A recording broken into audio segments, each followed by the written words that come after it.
C'est un virage à 180 degrés, une sortie qui aura pris tout le monde de court alors que l'homme avait annoncé la fin de son ambition de gouverner pour 2020 et œuvrait pour la création du RHDP. Tout ceci pourrait être remis en cause. Alassane Dramane Ouattara, puisque c'est de lui qu'il s'agit, a déclaré qu'il n'excluait pas un troisième mandat. La nouvelle constitution m'autorise à faire 2 mandats à partir de 2020. Je ne prendrai ma décision définitive qu'à ce moment-là, en fonction de la situation de la Côte d'Ivoire, a déclaré le président dans un entretien accordé à Jeune Afrique. Il avait pourtant toujours écarté, enfin jusqu'à maintenant, cette possibilité. Le changement de constitution en 2016 lui permet-il effectivement de briguer 2 autres mandats? À cette question, l'opposition répond avec véhémence par la négative. L'idée d'un 3e mandat, le chef de l'État actuel le sait, est anticonstitutionnelle, inacceptable et irréalisable en Côte d'Ivoire. Propos du président de Ensemble pour la démocratie et la souveraineté, le professeur Georges Armand. Oui, que cache cette sortie du chef de l'État ivoirien? La course à la succession prend-elle du plomb dans l'aile? Quelle doit être la position du PDCI, le Parti démocratique de Côte d'Ivoire, grand allié du RDR, et qui avait déjà annoncé qu'il enverrait un candidat à cette même échéance électorale? Le RHDP, le Rassemblement des Oufouettistes pour la démocratie et la paix, ne court-il pas le risque de voler en éclats? Enfin, quelle position pour les potentiels candidats qui pilulent ça et là au sein de la majorité présidentielle? Côte d'Ivoire, possibilité d'un 3e mandat pour le président Ouattara, de quoi siffler la fin de la guerre de succession. C'est le thème retenu pour ce numéro de Angle de Vue, votre émission consacrée à l'actualité sur le continent africain. À toutes et à tous, bonjour et bienvenue. Le plateau consacré à cette émission, sans plus tarder, ce sera juste après ceci.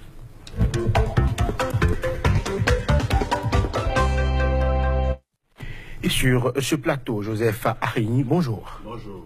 Journaliste, vous êtes directeur de publication du quotidien béninois L'Humanité. Face à vous, Patrick Amompouillon, bonjour. Bonjour. Vous êtes coach en politique de développement et gestion de crise. Alors, messieurs, alors que tout était mis en branle pour connaître d'ici quelques mois le résolu pour porter le titre de dauphin, c'est une annonce qui prend tout le monde de court. Joseph Arigny. Oui, enfin, ça dépend de la position qu'on occupe. Moi, sincèrement, la position d'Alassane Dramane Ouattara à travers ce grand interview qu'il a accordé à Jeune Afrique ne me surprend pas. Depuis la tentative, depuis la révision de la Constitution, je savais qu'à quelques mois ou à quelques jours des futures élections en Côte d'Ivoire, Alassane surprendra tout le monde. Et tel qu'on le connaît, ceux qui ont l'habitude de frotter avec Alassane ne me démentiront pas. C'est un homme pragmatique, c'est un homme qui a un grand amour pour la Côte d'Ivoire, c'est un homme qui estime que seul il peut développer la Côte d'Ivoire, alors que nul n'est éternel. Nul n'est éternel. Décider aujourd'hui de revenir à la tête de la gouvernance ivoirienne, redevenir chef d'État en Côte d'Ivoire au profit d'une révision de la Constitution, pour moi, c'est trop demandé aux Ivoiriens. Alassane a fait ce qu'il peut. Je suis presque certain que, en son fort intérieur, il a fait ce qu'il peut pour la Côte d'Ivoire. Il doit maintenant peut-être laisser la Côte d'Ivoire pour la jeunesse. Voilà. Patrick Amompouillon, est-ce que vous êtes surpris par cette communication présidentielle? Parce que c'est quand même un virage ou une volte-face, si on peut l'appeler ainsi. Parce que l'homme n'avait pratiquement jamais dit qu'il serait candidat à un autre mandat. Il avait rassuré tout le monde que 2020, c'était l'échéance pour son départ du pouvoir. J'ai dit plusieurs fois sur ce plateau que je suis un admirateur d'Alassane Ouattara. Mais je crois que la dernière chose qu'Alassane Ouattara doit faire pour que je cesse d'être son admirateur, il vient de faire. Parce que franchement, je vous dis, je suis tombé des nues. Je suis tombé des nues parce que si des intellectuels de ce rang, des financiers de ce rang, des techniciens de ce rang font de la politique de bas étage comme ça, vous comprendrez que ça vraiment, il y a de quoi être dégoûté de la façon dont les gens font la politique. Et le plus grave, c'est que cette décision n'aura pas d'influence ou de conséquences seulement en Côte d'Ivoire.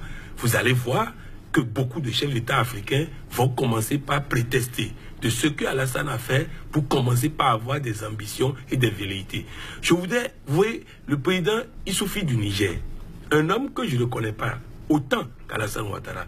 Un homme que je n'admirais pas autant qu'Alassane Ouattara se passe ce matin comme donneur de leçons à Alassane Ouattara en disant « Je ne suis pas un tripatouilleur des constitutions pour pouvoir... » Vous voyez, pour quelqu'un qui est admirateur d'Alassane Ouattara et qui entend le président Issoufou dire ça, c'est une déception. Et je crois que je ne peux pas trouver d'explication. Lorsque le président Alassane dit que c'est pour la paix en Côte d'Ivoire, je crois que son départ aurait été plus pour la paix. Parce que quand on a été président pendant près de 8 ans et qu'on n'a pas réussi à sortir la Côte d'Ivoire de la crise, ce n'est pas après un 3e mandat qu'on va sortir la Côte d'Ivoire de la crise. Aujourd'hui, tous les symptômes de la crise sont toujours là. Nous avons toujours des clivages, nous avons toujours la tension militaire, la tension ceci, et le président estime que c'est lui, le technicien, qui ne connaît pas grand-chose dans l'organisation militaire, qui ne connaît pas grand-chose dans la sécurité, c'est lui qui doit faire la paix en Côte d'Ivoire. Vraiment, moi, je suis tombé des nuits, je ne comprends rien, et je ne sais pas quel stratège tombé sur le crâne est en train de conseiller cette stratégie de bas étage. Je suis vraiment déçu par rapport à cette décision. Patrick Ogamon-Pouyon pourrait peut-être recentrer le débat. Le président n'a pas dit qu'il est candidat à un 3e mandat. Il dit que, eh ben, en 2020, il verrait la possibilité ou non de briguer un autre mandat. La précision est importante, Patrick Ogamon-Pouyon. Joseph Farini, est-ce que légalement aujourd'hui, selon vous, sur la base de la Constitution 2016, le président Alassane Ouattara est peut-être candidat à un autre mandat? Bon, j'avoue que j'ai pas eu l'occasion de lire la Constitution ivoirienne dans toute sa dimension.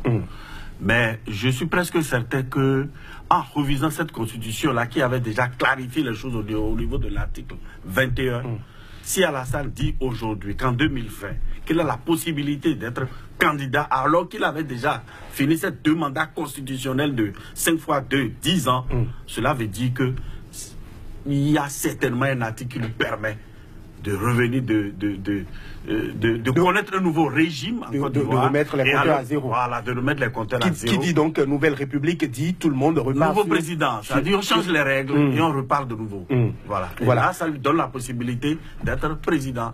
Patrick Ogamon-Pouyon, est-ce que là, le problème réel que pose cette sortie n'est pas la parole du chef de l'État qui avait assuré tout le monde de ce qu'il ne serait pas candidat? Cela repose alors la question de savoir sur ce qu'on devrait comprendre dans la parole présidentielle quand le chef d'État dit et après se dédie. C'est pratiquement une communication qui est en train de prospérer sous nos tropiques ces derniers temps. Oui, et c'est pour ça que je vous dis qu'il ne peut pas se dédier. Il ne peut pas prendre ce risque juste pour le plaisir.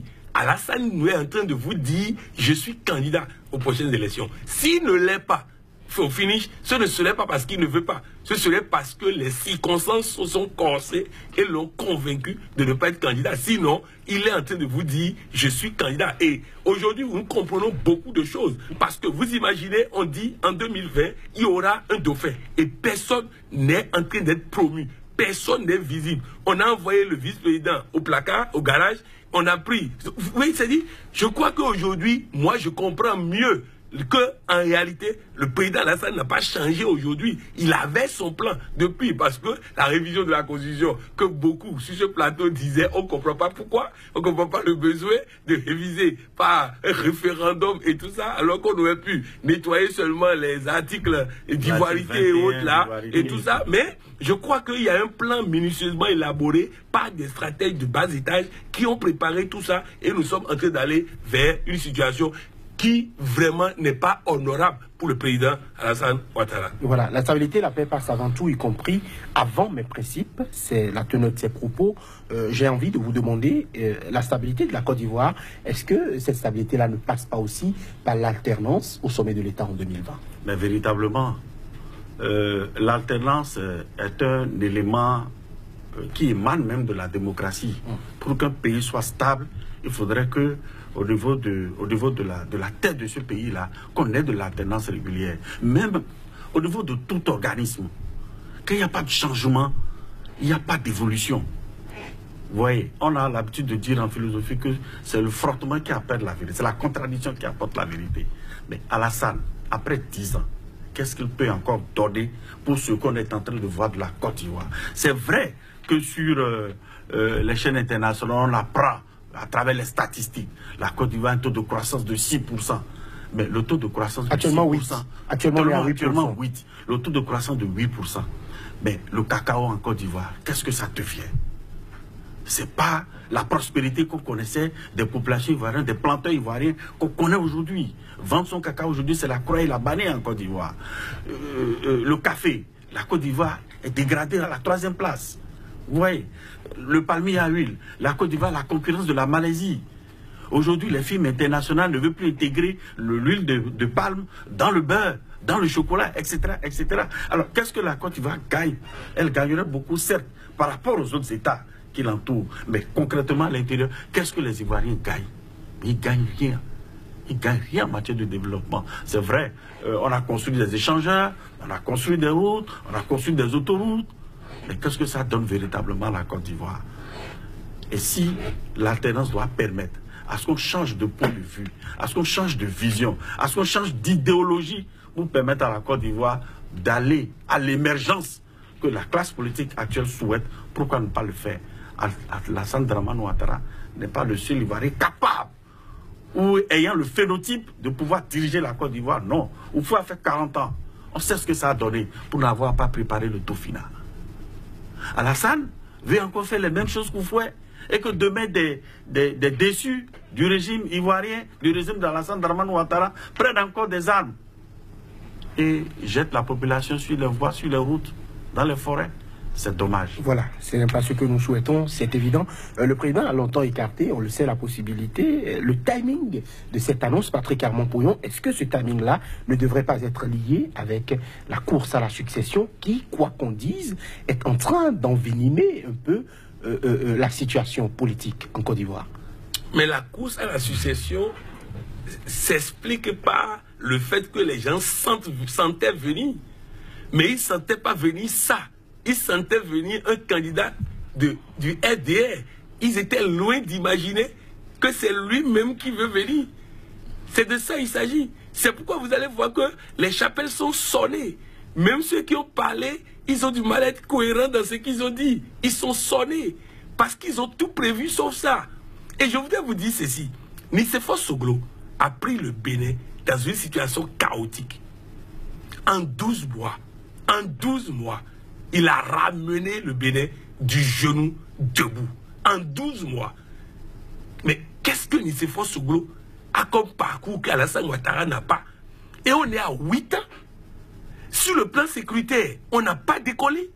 Sur le plan de la réconciliation, on n'a pas décollé. Catastrophe. Sur le plan de la corruption, on n'a pas décollé. Et on dit, pour qu'il y ait la paix, moi je dois continuer. Et comme il a dit, vous prenez un pays comme le Nigeria, un pays bouillonnant, mais qui a la stabilité à cause de l'alternance. À cause de l'alternance, je crois que le président Ouattara, encore, s'il est possible encore, qu'il sache raison garder et qu'il dise à ses stratèges de bas étage que ce n'est pas cette stratégie que lui, Alassane Ouattara, a épousée, vraiment il pourra retrouver notre admiration. Sinon, franchement, cette situation-là, vraiment, j'ai analysé ça dans tous les sens, j'ai rien compris. J'écoutais ça, je me demandais comme si je rêvais. Donc vraiment, je dis, le président Alassane Ouattara doit comprendre que il faut, parce que le timing, c'est, il faut le lire autrement. C'est pour dire, parce que tout se comprend maintenant. Quand il dit, ceux qui ne vont pas rentrer dans le parti unique vont être virés du gouvernement.